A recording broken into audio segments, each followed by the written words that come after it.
হয়েছে, রিপোর্টে আমরা সেটাই পেয়েছি। মানি না, মানব না, মিথ্যা রিপোর্ট আমরা মানব না। হ্যালো মিন্টু স্যার, খুবই সমস্যায় পড়ে গেছি, এখন কি করব বুঝতেছি না, আপনি একটু বলুন আমাদের। কোনো সমস্যা নেই, আমি সব কিছু ব্যবস্থা করছি, তোরা কিছুদিনের জন্য লুকিয়ে থাক। কিছুদিন পরে আমরা এই 1 কোটি টাকা দিয়ে বিদেশ ভ্রমণে যাব, কি বলো, খুব মজা হবে না? এই হঠাৎ করে কি দেখলাম আমার চোখের সামনে দিয়ে গেল, তুমি কি দেখেছো? আরে তুমি হঠাৎ করে ইদানিং কি যে উল্টা পাল্টা দেখতেছো, তুমি মনে হয় ভয়ে এইসব দেখছো।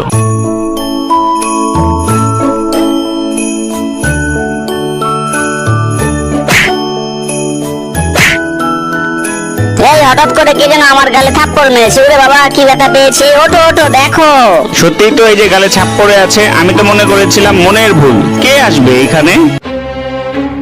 কে আর আসবে রে, আমি এসেছি। তোরা আমাকে মেরে ফেলেছিলি না?